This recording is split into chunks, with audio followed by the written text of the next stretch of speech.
Hey, good morning, everyone. Thanks again for joining us.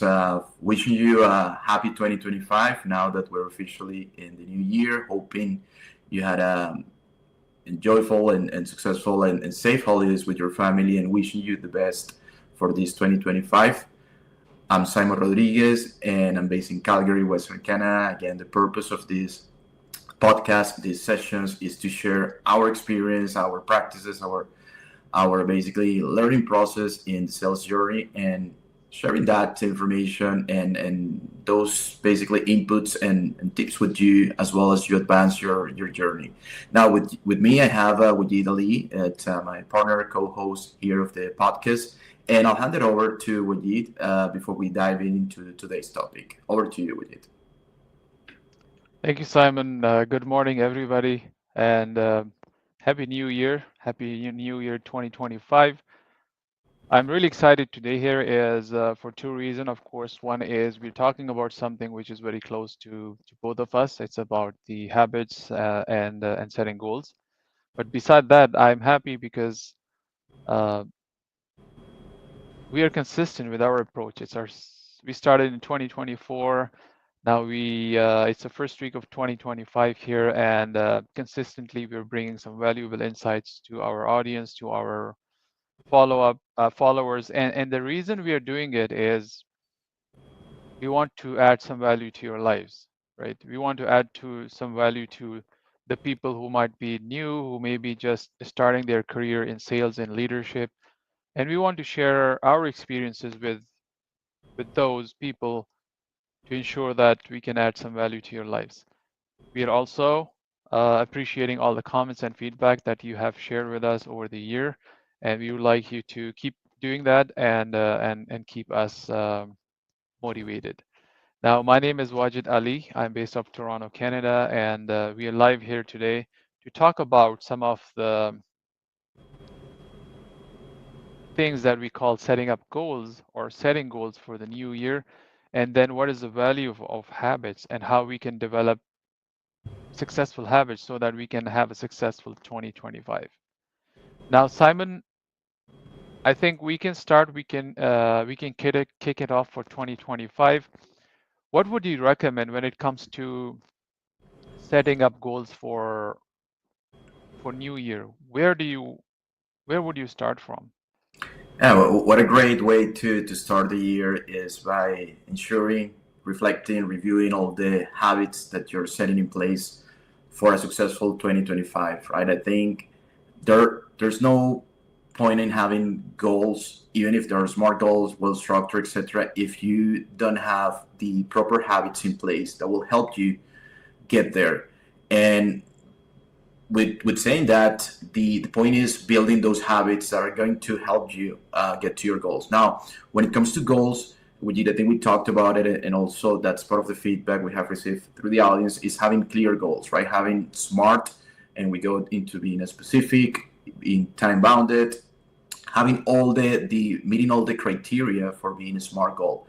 But in my view, in my experience, it starts with building the right habits. So let's say you have a new goal in 2025, let's say one in the first quarter, let's say focusing on getting three new clients. All right, well, that seems like, and I want to get it in the first quarter, I want to get Right. it specific, all the different elements, right? But maybe the missing component is what is it that you're doing consistently every single day that is going to help you get there, because if otherwise the goal will be just a lagging indicator as we talked about, then you will come into Q2 and you'll see, okay, well, maybe I only got two customers, and it's probably too late, right? So you will find out maybe disappointment that you didn't get the goal.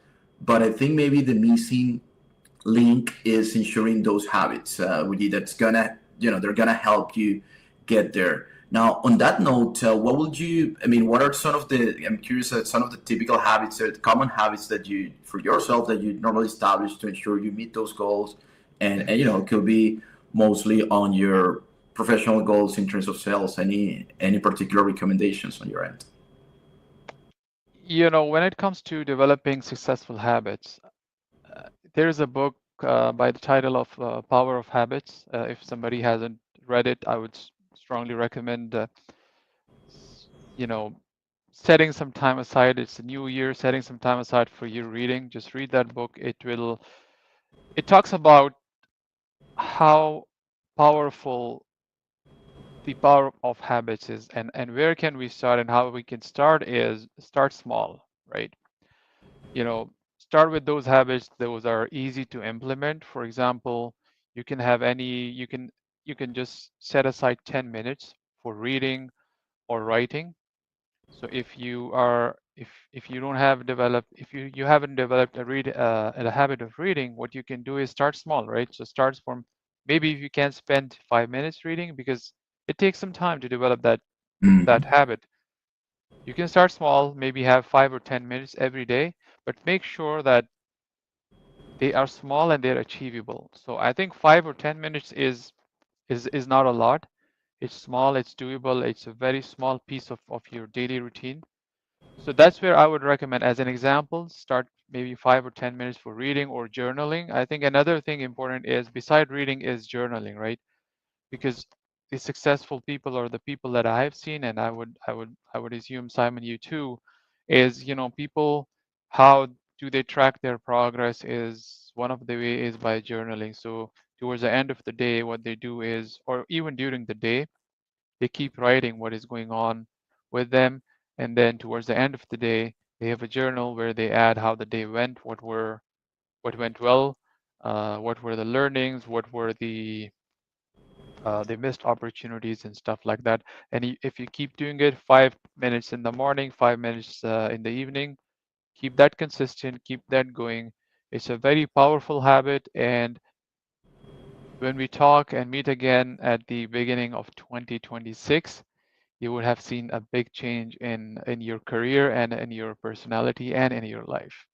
That's so true, indeed. And I will add to, and it's a really good topic on the power of habit. That's a book I really like. The other one that I think complements as well with the power of habit is Atomic Habits, and one Right. that, which is another book as well, going into some of the key component which I like of Atomic Habits is the effect of compounding, which is similar to what you're saying. Is like you start with a small habit, but you don't realize like how that effect, right, of establishing that new habit, either reading, journaling, strategizing, doing research on your customer. But if you keep that as a consistent activity on daily basis, the compounding effect of the habit is powerful, right? So then you realize, okay, you can see that incremental improvement. And yeah, I agree with you. I think those starting with basic things like increasing reading, journaling, I'll add in terms of sales, conducting research on prospects that you have, establishing new and creative ways to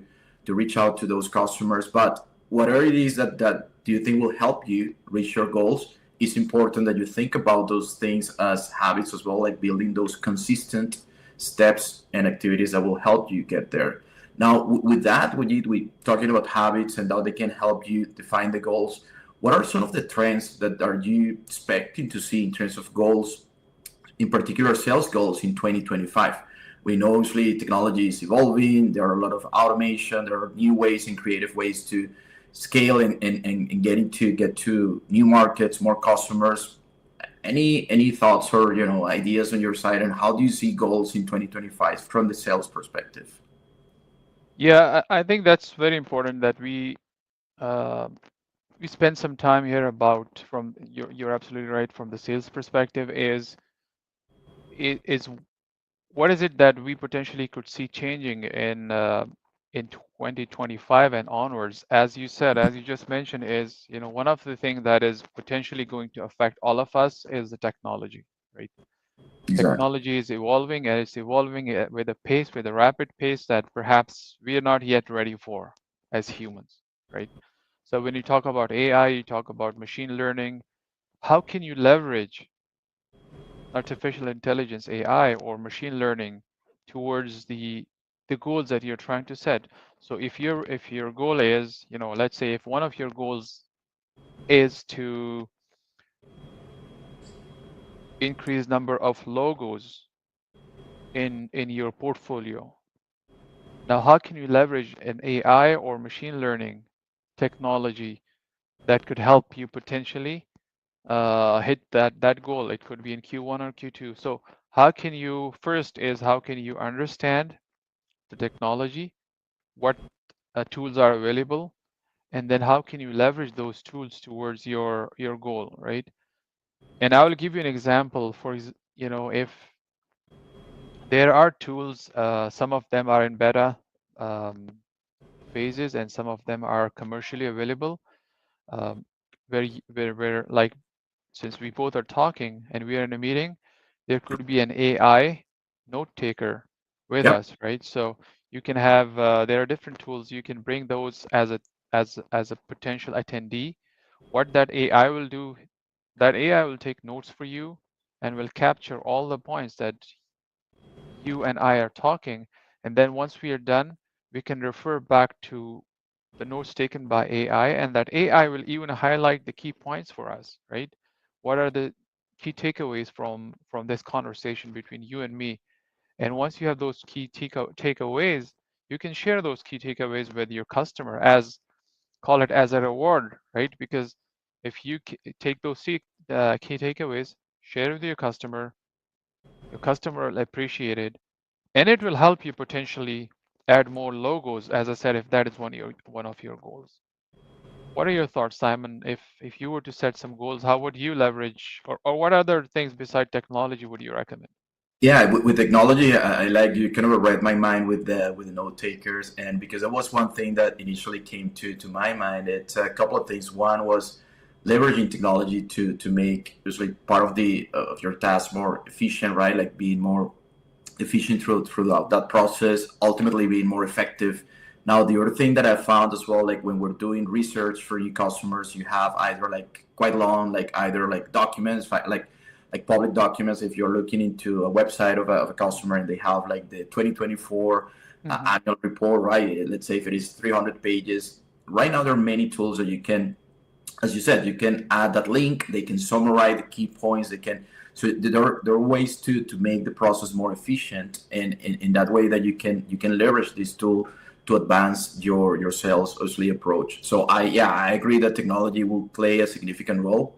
Ultimately, as the one executing or leveraging that technology, we're still being the obviously salespeople working with that technology. So I think we just need to strive for the right balance and ensuring obviously we use it properly and we use it to maximize the efficiency and the effectiveness of our sales approach. I think is ultimately a tool that we can rely on, but yeah, it should be within limits, right? It's not like I've seen also some of the extremes, like if we rely 100% on AI, let's say doing the outreach. I mean that might be not as natural as obviously the human touch. So I think it's about keeping that balance as well.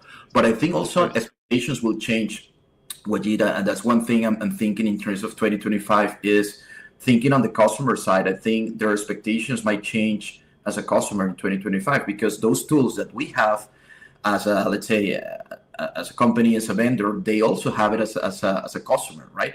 So the Right. way they're doing research, the way they're evaluating products, evaluating evaluating your company, Right. your offering, it's, Right. it's it's different too. So yeah, what do you think about that? Because I think technology will play a role as well in setting expectations on the customer front, and I think that's an interesting take. Yeah, absolutely. That's a very good point. And what I would recommend here is, again, since we're talking about the goals, right? If you have number of goals, maybe four or five key objectives that you have set for year 2025. Now, when it comes to the comment that you just made, is from the customer perspective, they are potentially evaluating us using or leveraging the technology. Is what can we do? I think what we can do is prioritize your goals, right? What are your priorities? What is it that you want to work with? And then lay it out for yourself, is that this is my goal for Q1, this is my goal for Q2, this is my goal for Q3, and that way you can leverage the time to your benefit. And at the same time, if your customer is utilizing the technology, I think it's good, because potentially you can help them. Maybe you can give them some more tools, and that way you can establish a higher um, value of trust between you and your customer. So it's an opportunity for all of us to look at it not just as not just as a challenge, but I guess these are all opportunities for us to build upon, to grow, and to be more successful in coming years.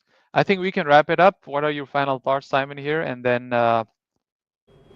you can just close it up for us. Yeah. Yeah, absolutely. It's stressing the as we start the discussion is with that power of building sustainable habits continues that they're gonna help us get our goals. That's kind of the key takeaway, and I think as you highlighted as well is having a structure goals, being using the smart approach is a good way to have clear structured goals, achievable goals, and I think underlying with powerful and structured habits that can help us set up for a successful 2025. So with that, I think we'll thanks again for joining us, and I'll see you again in the next episode. Any final thoughts, Wajid, on your end? No, I will just thank our audience here. Thank you, everybody, for helping us grow our podcast, helping us grow our community.